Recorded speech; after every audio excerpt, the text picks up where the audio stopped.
New York conservative Republican George Santos won his House seat by 8 points in November.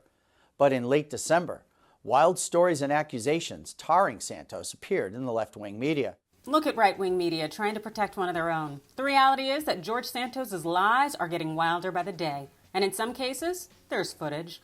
Welcome into TYT's Overruled. I'm your host, Adrienne Lawrence. George Santos's tall tales are making the rounds right now on social media, and I'd love to show you some of the newly emerged lies that were told by the newly elected New York congressman. First, from a 2020 podcast, Santos, who does not have a college degree but a GED, claimed that he had graduated from NYU, and then, of course, he makes some not-so-positive comments about the younger generations. But I put myself through college and got an MBA from NYU, and I have zero debt. And my parents, they helped where they could because they were rebuilding back after filing for bankruptcy. But I know the drill. It's hard work. You got to do it. And like I said it earlier, and I'll say it again. Nothing comes for free. Nothing in life is free. And the harder you work for something, the more you want it. And the more you want it, the more rewarding it is. So yeah, I hate take care of it too. I hate looking at youth today and seeing them sitting on their behinds and acting like, oh, this is so hard. If not NYU, perhaps Baruch College has record of Santos, because around that same time that he did the podcast interview, he went on another show saying that he has memories of excelling in volleyball for Baruch College. You know, it's funny. I actually went to school on a volleyball scholarship. You did? Wow. I did, yeah. When I was in Baruch, we were the #1 volleyball. Did you graduate team from Baruch? Did you graduate from there? Yeah. So did I. I did. So did I. Oh, very cool. So, great school, great institution, very liberal, but very good professors who don't show their bias, which is very interesting. But that's a whole nother conversation. But it's funny that we went to play against Harvard, Yale, and we slay them. We slay them. We were champions across the entire Northeast corridor. Every school that came up against us, they were shaking at the time. And it's funny, I was the smallest guy, and I'm 6'2". We had on our block alone, there were 6'7", 6'8". These guys weren't jumping; they were just stretching their arms up in the air. Yeah.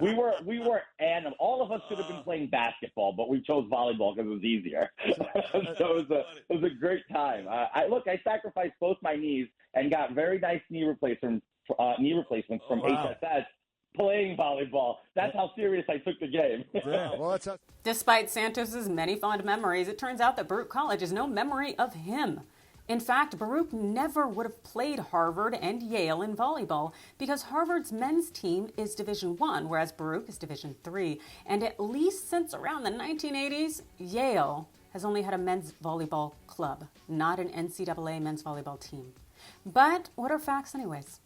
Next, this clip emerged from a 2019 Q&A session at a Walkaway LGBTQ event in New York, where Santos identifies himself as a founder of United for Trump and introduces himself as Anthony DeVolder before throwing in his 2 cents about how trans people could benefit. So my name is Anthony DeVolder. I'm a New York City resident. I've recently founded a group called United for Trump, so if you guys want to follow, that would be awesome. My question's directed for both Blair and Brandon. Well, Brandon's an idol to all of us. Sure. Thank you. You're welcome.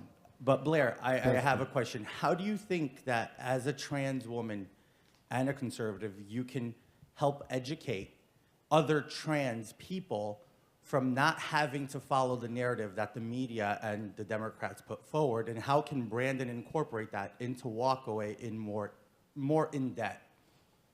Santos really has some nerve to tell trans people anything. The man really is a fraud, particularly in light of recent reports asserting that the congressman previously ran a Ponzi scheme at a now defunct company called Harbor City Capital. During an interview back in 2020, Santos publicly boasted earning massive returns for customers on a $1.5 billion fund. Currently at Harbor City Capital, I manage a $1.5 billion fund. Right. And I know how to manage it well. I give record returns to anybody who watches this. They'll understand I'm giving, a 12% fixed yield income return a year, which nobody in the market's giving 4, and we're giving 12. We're also giving up to 20 to 26% in IRR return on our investors' capital. Yeah, I doubt that's accurate because the SEC shut down Harbor City Capital in 2021, freezing its assets and accusing it of running a classic Ponzi scheme that had defrauded investors of millions of dollars. But of course, none of these reports are going to stop Santos from representing New York's 3rd congressional district. He made that abundantly clear last week in an interview with fellow Congressman Matt Gaetz. You have admitted embellishing your resume. You've acknowledged it. You've apologized for it.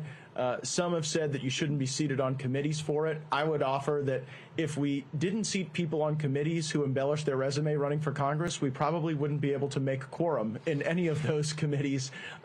Do you now have a sense of the committees you want to serve on, the type of work you want to do? I came to D.C. without really any preconceived notions of what committees to serve, but what I can give to the American people. Whatever committee I'm given, whether it's, I don't know, science and technology or education and labor or whatever committee is thrown my way, I will deliver 110% because that's what I know how to do. I'm going to outwork any of the pundits and talking heads that are out there saying that I should resign, that I'm unfit for office. The reality is, the case in point here being is I'm a workhorse. I've worked my whole life. I'm the kid who came from a basement apartment. It's clear that Santos is not going to back down no matter what comes out about him in the numerous ongoing investigations at the county, state, federal, international, and congressional level. So that means even if he's subject to criminal indictment and conviction, well, the congressman will likely legislate from his cell unless Congress actually votes him out. And given how flimsy the GOP's control of the House is, McCarthy will likely stand in the way of making that happen. It's a damn shame. But then again, those are just my thoughts. You let me know yours in the comments below. Hit that like and follow button, and thanks for watching.